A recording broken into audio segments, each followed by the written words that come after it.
Hello dear students, in last class we have discussed about the effect or force exerted by the magnetic field on a current carrying conductor. कोई एक conductor है, वो किसी magnetic field के अंदर अगर रखा हुआ है और उसके अंदर करंट चलता हुआ है उस टाइम पे, तो उस करंट के चलने से उसके ऊपर वो मैग्नेटिक फील्ड फोर्स लगाता है। अब अगर एक क्वाइल है, जैसे एक रेक्टेंगुलर क्वाइल है, जैसे ये समझो आप कि ये यहाँ से लेके एक वायर इसके ऊपर से ऐसे होते हुए और यहीं से फिर नीचे निकल जाता है, वो क्या बन जाता है, एक रेक्टेंगुलर क्वाइल बन जाती है। मतलब एक लीनियर कंडक्टर को हम एक ये समझ लें कि ऐसे उसको क्वाइल की फॉर्म में, रेक्टेंगल की फॉर्म में बनाया हुआ है और उसको एक मैग्नेटिक फील्ड के अंदर रखते हैं। तो हम उसके ऊपर देखते हैं क्या फोर्स लगता है, उस फोर्स से क्या इफेक्ट निकलता है, तो वो फोर्स उसको रोटेट करवाएगा। तो ये नेक्स्ट हमारा टॉपिक है, torque on A current carrying coil in a magnetic field.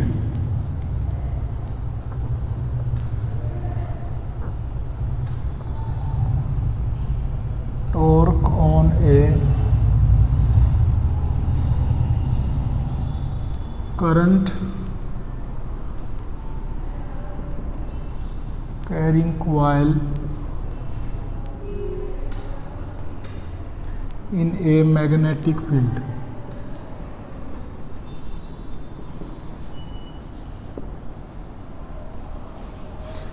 मान लिया मैग्नेटिक फील्ड जो है वो हॉरिजेंटल है अलोंग एक्स एक्सिस, और उसके अंदर ऐसे ही रैंडमली किसी एंगल पे एक क्वाइल को रख दिया। सबसे पहले जो मैग्नेटिक फील्ड की डायरेक्शन है, मान लिया ये एक्स एक्सिस के अलोंग उधर मैग्नेटिक फील्ड की डायरेक्शन है, और जो क्वाइल है उसको किसी एक एंगल पे रख दिया इससे। मान लिया दिस इज ए क्वाइल,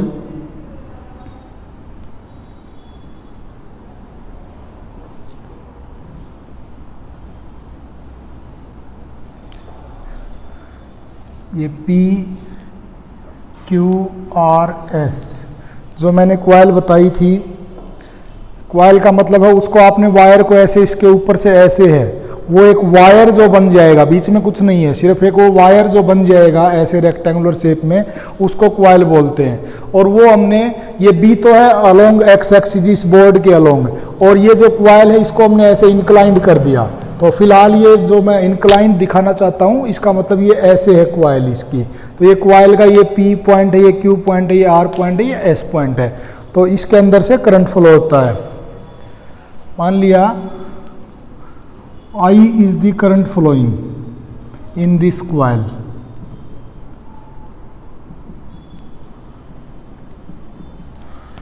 और ये क्वाइल मैग्नेटिक फील्ड के साथ ऐसे ही जर्नल कोई एंगल हमने मान लिया कि थीटा एंगल बनाती है। तो यहाँ पे मैग्नेटिक फील्ड ये इस डायरेक्शन में होगा, यहाँ पर बिल्कुल इसके परपेंडिकुलर होगा, इसके इस एज के अलोंग, यहाँ पे भी ये थीटा एंगल होगा, और यहाँ पर भी ये थीटा एंगल होगा, 90 डिग्री एंगल होगा। तो ये दो एंगल तो जो हैं, ये थोड़ा सीधा बनाना है।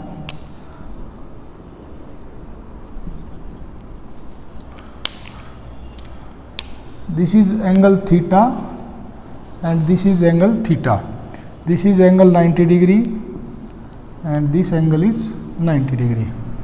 अब हम एक करंट कैरिंग कंडक्टर को जब मैग्नेटिक फील्ड में रखते हैं तो उसके ऊपर कितना फोर्स लगता है वो हम निकालना जानते हैं। तो एक बार हम क्या करते हैं, इन पे इंडिविजुअली हम 4 लिंक मान लेते हैं, एक पी एस, एक पी क्यू, एक क्यू आर, एक आर एस। इन चारों के ऊपर फोर्स निकाल लेते हैं। अब हम यहाँ पे ये जो मान लेते हैं कि ये जो विड्थ ऑफ द क्वाइल है पी एस या Q R, that is equal to small b. Let width of coil is equal to small b। ये या तो इसको PS मान लो या QR मान लो, दोनों ही ये width हैं। And length of the coil is small l।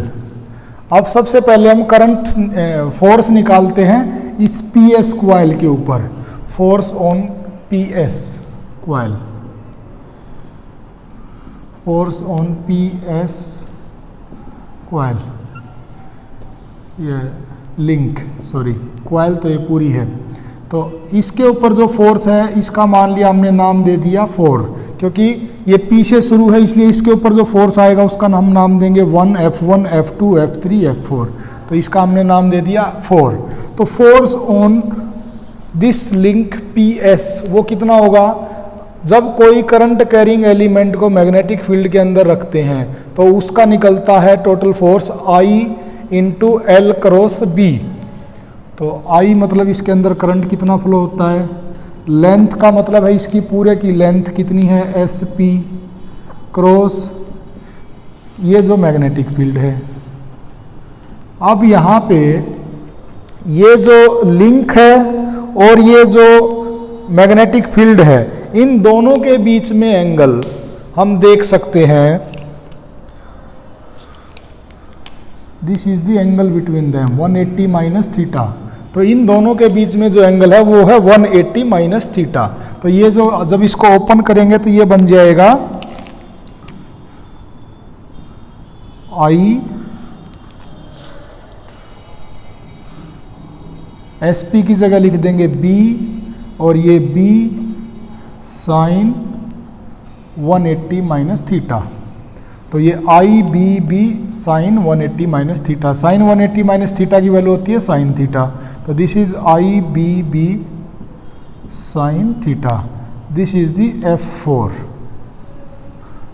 अब इसकी डायरेक्शन क्या होगी, यहाँ पे हम देख सकते हैं कि ये जो मैग्नेटिक फील्ड है वो तो उस डायरेक्शन में है और जो ये कॉइल का ये जो करंट है ये हमने ऐसे बताई थी आपको,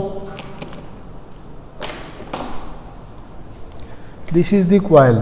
मैग्नेटिक फील्ड इस फिंगर से डिनोट करते हैं तो horizontal magnetic field. Current is like this, तो मैं इसके ऊपर जो फोर्स है वो थंब की डायरेक्शन में होगा according to Fleming's left hand rule. तो फोर्स जो है अपवर्ड है, तो यहाँ पे F4 की वैल्यू क्या हो जाएगी, डायरेक्शन क्या हो जाएगी, F4 is upward and in this plane, क्योंकि ये देखो हमने ऐसे बनाया, ये B ये I और ये F, तो ये F जो है इसी प्लेन में है, इसी प्लेन में है।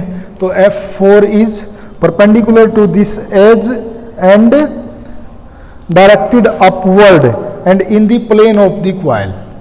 तो this is directed upward in the plane of the coil. This is all about the force F4 on the link SP. अब सिमिलरली हम क्या करते हैं, एक बार फोर्स निकालते हैं नीचे वाले लिंक के ऊपर कितना है, तो उसका नाम हम दे देते हैं F3। तो next is force on link QR, इसके ऊपर निकाल के देखते हैं। फोर्स ऑन सॉरी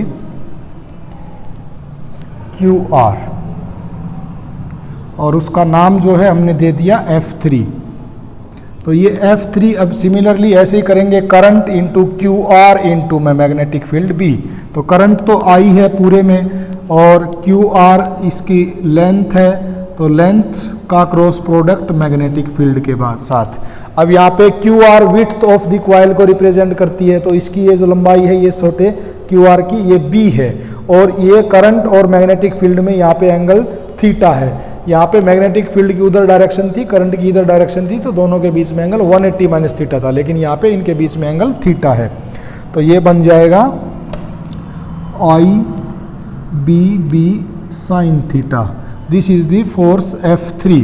अब इसकी डायरेक्शन क्या होगी, यहाँ पे हम देख सकते हैं ये जो है मैग्नेटिक फील्ड को रिप्रेजेंट करता है वो तो अब भी हॉरिजॉन्टली उसी डायरेक्शन में है। अब करंट को रिप्रेजेंट करना है, अब करंट उस डायरेक्शन में, पहले इस डायरेक्शन में था, अब इसके लिए मुझे अपने हाथ को ऐसे घुमाना पड़ेगा, क्योंकि अभी मुझे यूज तो अब भी लेफ्ट हैंड ही करना है, फ्लेमिंग लेफ्ट हैंड रूल ही लगाना है। तो अब करंट उस डायरेक्शन में गया, मैग्नेटिक फील्ड आपका पहले ऐसे था इस केस में, अब इस केस में करंट मैग्नेटिक फील्ड उस डायरेक्शन में गया और करंट उस डायरेक्शन में गया, तो हमारा ये जो बनेगा ये इस तरीके से फोर्स जो है डाउनवर्ड बन जाएगा।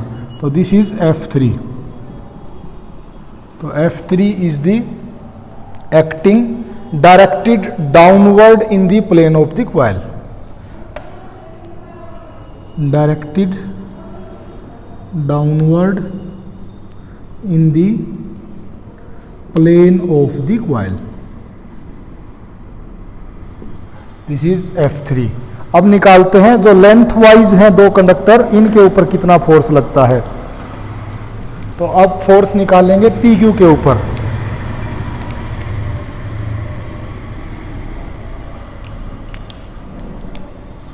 Force on link PQ। अब इसके केस में भी इसका नाम दे दिया हमने F1। तो I into length of the conductor PQ cross B।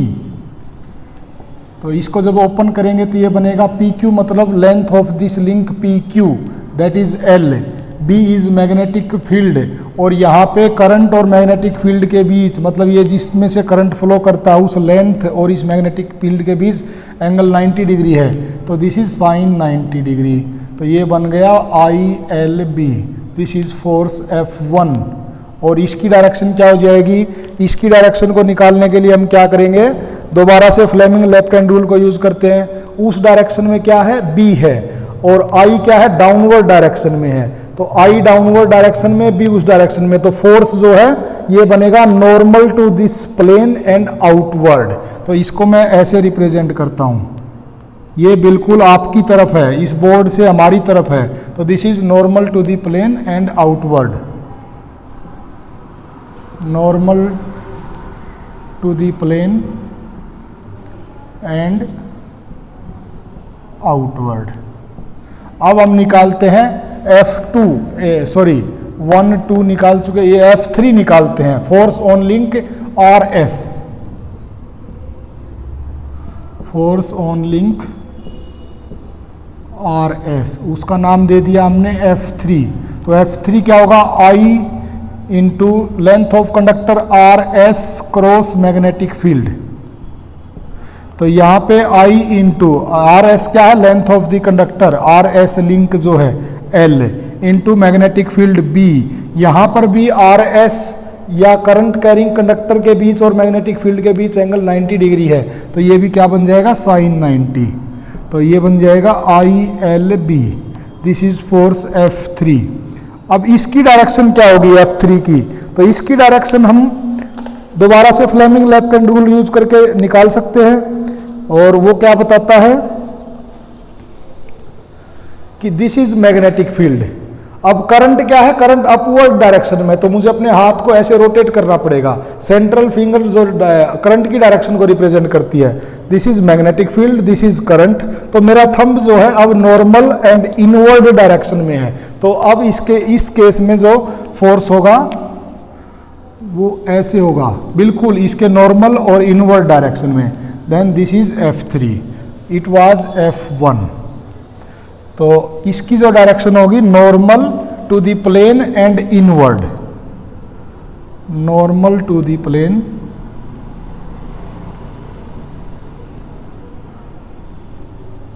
And inward. तो हमने इन चारों के ऊपर फोर्स निकालना सीख लिया कि इन चारों के ऊपर फोर्स क्या होगा। अब इन चारों को देख के हम बता सकते हैं कि F4 और F3 ये तो इसके सेंटर से एक अपवर्ड है एक डाउनवर्ड है, दोनों का मैग्नीट्यूड सेम है। F4 और F3 मैग्नीट्यूड वाइज दोनों सेम है, लेकिन एक अपवर्ड डायरेक्शन में है एक डाउनवर्ड डायरेक्शन में है, तो ये दोनों एक दूसरे को कैंसिल कर देंगे। तो हम यहाँ पे कह सकते हैं कि F4 and F3 are equal in magnitude but opposite in direction, that's why they will cancel out each other. तो ये एक दूसरे के इफेक्ट को कैंसिल कर देंगे। F1 और F3 कैसे है, ये क्वाइल है, इस क्वाइल के ऊपर F1 ऐसे लगा हुआ है और F3 उस डायरेक्शन में लगा हुआ है, दोनों इसके परपेंडिकुलर है। तो ये दोनों, ये F1 तो इसको इधर खींचना चाहेगा, अपनी तरफ पुल करना चाहेगा, और F3 इसको उस डायरेक्शन में पुल करना चाहेगा। तो ये दोनों मिलके क्या करेंगे, इसको ऐसे रोटेट करवा देंगे, ये दोनों इसको ऐसे रोटेट करवाना शुरू कर देंगे। ये इसके ऊपर, इसका मतलब क्या है, टॉर्क अप्लाई करेंगे, and due to that torque this coil will start rotating. अब वो टॉर्क कितना होगा हम उसको निकालते हैं। अब मेरे को ये हटाना पड़ेगा क्योंकि मेरे को स्पेस की ज़रूरत है। इसके बाद फिर मैं ये F4 और F3 ये तो दोनों एक दूसरे को कैंसिल कर चुके हैं, इसलिए इनका हम कहीं पे भी जिक्र नहीं करेंगे। F1 और F3 इनका मैग्नीट्यूड हम यूज करेंगे, इनकी डायरेक्शन हमने फिगर में दिखा दी है। अब ये दोनों मिलके कितना टॉर्क लगाएंगे हम वो बात स्टडी करेंगे।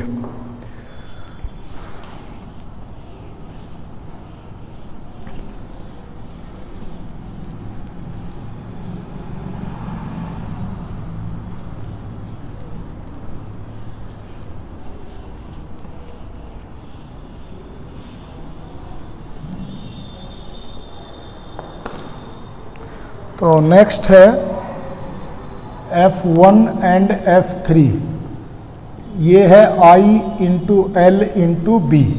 ये क्या करेंगे, टॉर्क अप्लाई करेंगे, दे विल अप्लाई टॉर्क, और जिसकी वजह से क्वाइल जो है रोटेट करेगी, coil will rotate in anti clockwise direction, क्योंकि ऐसे घुमाएंगे तो ये एंटी क्लॉकवाइज डायरेक्शन बन जाएगी। अब उस टॉर्क का मैग्नीट्यूड निकालना हमें। अब मैं क्या करता हूं, सिर्फ इन दो फोर्सेस को अगर मैं डिनोट करूं, अगर इस क्वाइल को हम ऊपर से देखें तो इस क्वाइल की जो विड्थ है वो विड्थ तो ऐसे होगी। मैं एक बार आपको इससे दिखाता हूं, ये क्वाइल की विड्थ है, ये ऐसा है, इसके ऊपर ये फोर्स उस डायरेक्शन में है और ये फोर्स इस डायरेक्शन में है। तो ये जो फोर्स है ये तो उस डायरेक्शन में जाएगा कुछ ऐसा F3, और ये वाला फोर्स कुछ इस डायरेक्शन में आएगा F1। तो ये दोनों एक दूसरे से अगर सिर्फ ऐसे देखेंगे हम लोग तो इनके बीच की दूरी b है, लेकिन टॉर्क जब अप्लाई करते हैं तो हम परपेंडिकुलर डिस्टेंस लेते हैं। तो परपेंडिकुलर डिस्टेंस लेने के लिए इन दोनों के बीच की परपेंडिकुलर डिस्टेंस अगर निकालनी है तो ऐसे हम कर देते हैं। अब ये जो लेंथ है this is the perpendicular distance between them.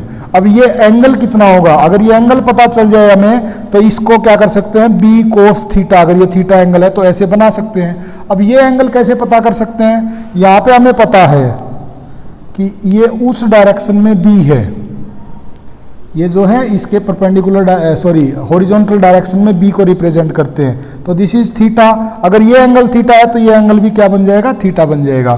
तो ये जो लिंक आ गया हमारा परपेंडिकुलर डायरेक्शन, मान लिया ये यहाँ से लेके यहाँ तक जो परपेंडिकुलर लेंथ है इसको हम क्या लिख सकते हैं, b cos थीटा। तो टॉर्क कैसे निकाल देंगे, अब हम टॉर्क निकालते हैं F1 या F3, कोई भी एक फोर्स ले लो इनटू में परपेंडिकुलर डिस्टेंस, ऐसे निकालते हैं टॉर्क। तो ये फोर्स की वैल्यू है I into L into B, और परपेंडिकुलर डिस्टेंस जो है वो अब लिखेंगे यहाँ पे b cos theta, this is ILB cos theta. अब ये टॉर्क तो जब है जब सिर्फ ये एक ही वायर था, अगर ऐसे ऐसे n नंबर ऑफ टर्न्स हो, सब कुछ उतना ही विड्थ है उतनी लेंथ है, तो for n number of turns torque कितना बन जाएगा, for n number of turns torque बन जाएगा NILB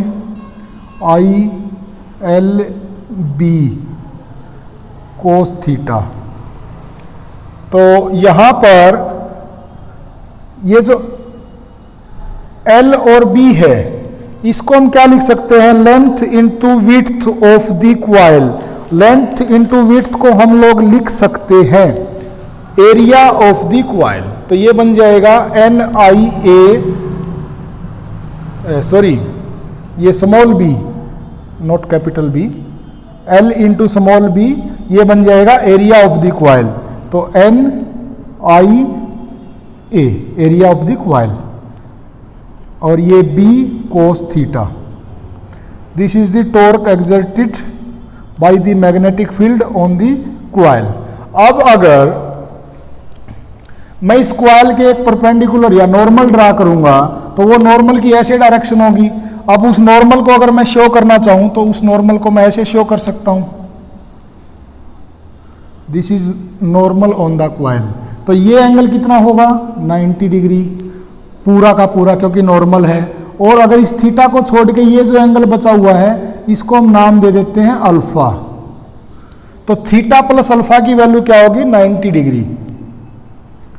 theta plus alpha is equal to 90 degree.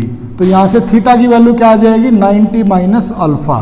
तो मैं यहाँ पे कोस थीटा में थीटा की जगह 90 माइनस अल्फा रख देता हूं। तो torque is equal to NIA B cos theta की जगह 90 माइनस अल्फा। तो NIA B साइन अल्फा। अब NIA को मैं एक नाम दे देता हूं जो कि हम पिछली क्लास में सीख भी चुके हैं, magnetic dipole moment. Magnetic dipole moment. तो यहां से टॉर्क कितना आ जाएगा MB साइन अल्फा। और अगर दो क्वांटिटी है जैसे AB साइन अल्फा, उसको हम क्या लिख सकते हैं A क्रॉस B, अगर वो दोनों वेक्टर हैं। तो यहाँ पे M मैग्नेटिक डाइपोल मोमेंट वो भी एक वेक्टर क्वांटिटी होती है, और B जो है मैग्नेटिक फील्ड वो भी एक वेक्टर क्वांटिटी होती है। तो टॉर्क को हम क्या लिख सकते हैं M cross B। This is the magnetic torque exerted by the magnetic field on A current carrying coil. तो हम इस तरीके से निकाल सकते हैं कि ये अगर एक क्वाइल है और उसको अगर हम मैग्नेटिक फील्ड के अंदर रखते हैं तो उसके ऊपर वो मैग्नेटिक फील्ड टॉर्क लगाता है, जिसकी वजह से वो क्वाइल घूमना शुरू हो जाती है। तो इस पूरी स्टोरी का कंक्लूजन क्या बन गया कि अगर एक करंट कैरिंग क्वाइल है, आप एक क्वाइल बना लो, एक तार को ऐसे रेक्टेंगुलर बना लो और उसके अंदर करंट फ्लो करवा दो और दोनों तरफ से मैग्नेटिक फील्ड उसके ऊपर अप्लाई कर दो, या दोनों तरफ मैग्नेट रख दो, उनके बीच में मैग्नेटिक फील्ड बन जाएगा। जैसे मोटर में होता है, मोटर में ऐसे ही तो होता है, दोनों तरफ मैग्नेट होता है, मैग्नेट के बीच में क्वाइल्स होती हैं, उन क्वाइल्स के बीच में वो जो क्वाइल्स होती हैं उनके अंदर करंट फ्लो स्टार्ट कर देते हैं। जैसे ही करंट फ्लो स्टार्ट करेंगे वो मैग्नेटिक फील्ड उनके ऊपर टॉर्क लगाएगा और वो मोटर जो है घूमना शुरू कर देती है। तो दिस इज द प्रिंसिपल। तो अब इसी प्रिंसिपल से बहुत कुछ अभी और सीखेंगे, लेकिन आज की क्लास में सिर्फ इसके स्पेशल केसेस करते हैं कि इसमें अगर ये क्वाइल जो है एक बार रख के देखेंगे पैरेलल टू मैग्नेटिक फील्ड, एक बार रख के देखेंगे परपेंडिकुलर टू मैग्नेटिक फील्ड, फिर देखते हैं टॉर्क कब मैक्सिमम होता है कब मिनिमम होता है।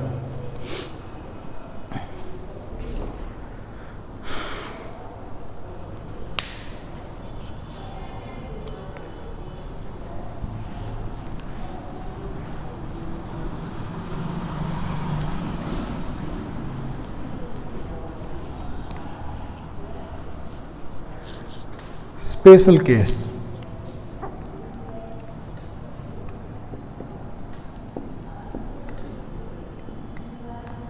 नंबर 1 स्पेशल केस ये है when coil is parallel to the magnetic field. ये क्वाइल और मैग्नेटिक फील्ड बिल्कुल एक दूसरे के पैरेलल हैं, मतलब उधर मैग्नेटिक फील्ड है और क्वाइल का प्लेन भी बिल्कुल इस बोर्ड से सटा हुआ है ऐसा। तो इस सिचुएशन में ये क्वाइल का प्लेन और ये मैग्नेटिक फील्ड एक दूसरे के अगर पैरेलल हैं तो फिर ये एंगल थीटा कितना बन जाएगा। ये जो एंगल थीटा होगा, ये थीटा एंगल हम कैसे ड्रा किया था, जब ये ऐसे इंक्लाइंड थी तो हमने ये एंगल ऐसे ड्रा किया था कि कितना इंक्लाइंड है। अब अगर ये ऐसा होगा तो यहाँ पे थीटा की वैल्यू क्या बन जाएगी 0 बन जाएगी। तो थीटा की वैल्यू जब आप 0 पुट करोगे तो इस एंगल में यहाँ पे cos 0 रखना पड़ेगा, तो ये cos 0 1 बन जाएगा। या दूसरा टॉर्क M क्रॉस B करके निकाला है, वहां पे साइन अल्फा लिया है, तो अल्फा क्या रिप्रेजेंट करता है, ये जो नॉर्मल ड्रा किया इसके ऊपर, this is the normal and this is representing magnetic field and this is the normal. तो नॉर्मल के और मैग्नेटिक फील्ड के बीच में एंगल कितना होगा, अब 90 डिग्री होगा। तो या तो आप अल्फा की वैल्यू 90 डिग्री पुट कर दो या आप थीटा की वैल्यू 0 पुट कर दो, दोनों ही केस में आंसर सेम आएगा। तो फर्स्ट स्पेशल केस है व्हेन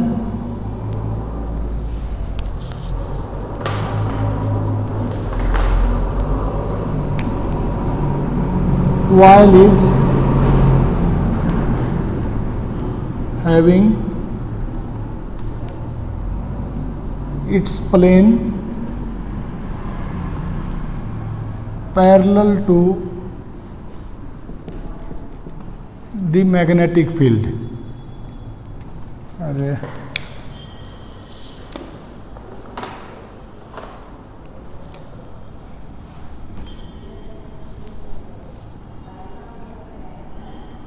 मैग्नेटिक फील्ड, तो उस सिचुएशन में थीटा की वैल्यू तो आपने 0 पुट करनी है, या फिर अगर आप चाहो तो अल्फा की वैल्यू 90 डिग्री पुट कर सकते हो। तो टॉर्क की वैल्यू क्या बन जाएगी, NIAB cos 0। तो cos 0 इज इक्वल टू 1, तो टॉर्क बन जाएगा NIAB and this is the maximum value, maximum torque. तो इसका मतलब जब ये प्लेन इसके पैरेलल होता है मैग्नेटिक फील्ड के, उस टाइम पे इसके ऊपर मैक्सिमम टॉर्क लगता है। सेकंड स्पेशल केस हम करते हैं। सेकंड स्पेशल केस ये है कि अगर ये क्वाइल जो है परपेंडिकुलर टू मैग्नेटिक फील्ड है, मतलब अब क्या है, मैग्नेटिक फील्ड तो उस डायरेक्शन में है और क्वाइल ऐसा है बिल्कुल इसके परपेंडिकुलर, तो इस सिचुएशन में थीटा की वैल्यू क्या होगी, इन दोनों के बीच में थीटा जो है अब 90 डिग्री बन जाएगा। और अगर इसके नॉर्मल के और मैग्नेटिक फील्ड के बीच में अगर हम एंगल देखें तो ये इसका नॉर्मल ऐसे ड्रा करोगे, उसी डायरेक्शन में तो नॉर्मल है और उसी डायरेक्शन में मैग्नेटिक फील्ड है, तो उस सिचुएशन में अल्फा की वैल्यू क्या बन जाएगी, 0 डिग्री। तो सेकंड स्पेशल केस, व्हेन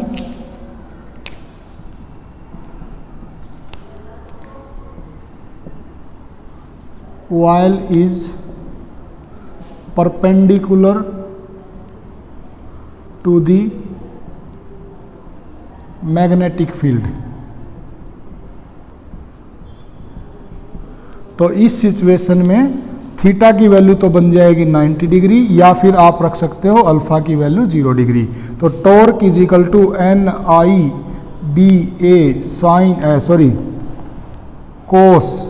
कोस की वैल्यू अब थीटा की जगह रखना है 90 डिग्री, ये NIBA कोस 90 डिग्री, कोस 90 डिग्री होता है 0, तो टॉर्क बन जाएगा 0। तो अगर एक क्वाइल मैग्नेटिक फील्ड के परपेंडिकुलर रखी हुई होती है तो फिर उसके ऊपर जो टॉर्क है वो 0 लगता है, मिनिमम टॉर्क लगता है। और जब वो उसी प्लेन में रखी होती है जिस प्लेन में मैग्नेटिक फील्ड है, तो उसके ऊपर टॉर्क मैक्सिमम लगता है। तो अब ये टॉर्क के प्रिंसिपल को यूज करके हम अलग अलग डिवाइसेस बना सकते हैं, मतलब एक करंट कैरिंग कॉइल को जब मैग्नेटिक फील्ड के अंदर रखते हैं तो उसके ऊपर टॉर्क लगता है, और इसी चीज़ को अप्लाई करके हम अलग अलग डिवाइसेस बना सकते हैं। तो हम नेक्स्ट क्लास में स्टडी करेंगे गैल्वेनोमीटर कैसे काम करता है, what is galvanometer, what is its working and principle. तो इसी प्रिंसिपल पे वो काम करता है, वहाँ पे हम इसका प्रैक्टिकल पोर्शन स्टडी करेंगे जो अभी हमने सीखा है। तो आज के लिए स्टॉप करते हैं, थैंक यू।